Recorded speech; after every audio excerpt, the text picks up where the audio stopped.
Hello and welcome to Sci-Fi Shorts. The flux capacitor was the core component of Dr. Emmett Brown's time-traveling DeLorean time machine, and the following Jules Verne Train.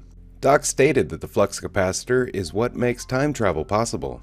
On November 5th, 1955, Dr. Emmett Brown came up with the idea of the flux capacitor after slipping and bumping his head while standing on his toilet to hang a clock.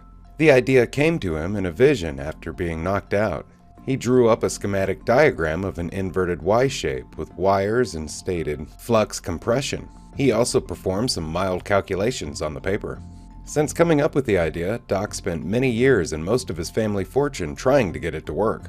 By 1962, he had invented the temporal field capacitor. It was a prototype time machine that was able to send objects through time, but only during the lifespan of the device. It could only send objects forward through time, as sending objects even a few minutes into the past would cause a buildup of flux energy.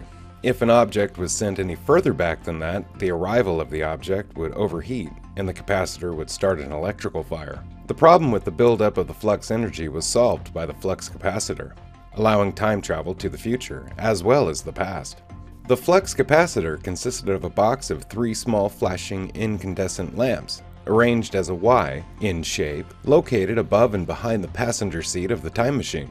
As the car neared 88 miles an hour, the light of the flux capacitor pulsed faster until it had a steady stream of light, which one was not supposed to look at, as indicated by the warning label "Shield Eyes from Light" placed across the small glass panel. The stainless steel body of the DeLorean also had the beneficial effect on the flux dispersal as the capacitor activated.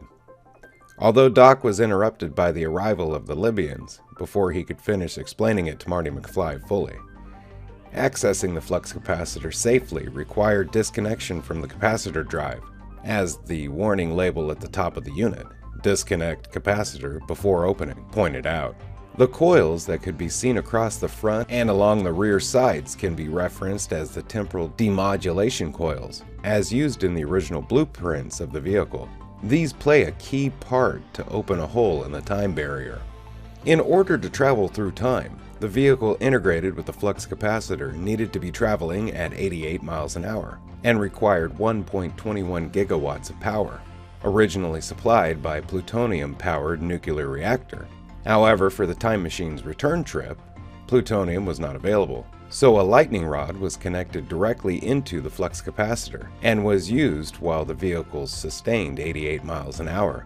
Plutonium was once again used for a trip forward in time at least 30 years, and at some point thereafter, the plutonium reactor was replaced by a Mr. Fusion home energy generator from the future that was fueled by extracting hydrogen from atoms from garbage. By the year 1893, Doc Brown had constructed a second flux capacitor to power the Jules Verne Train.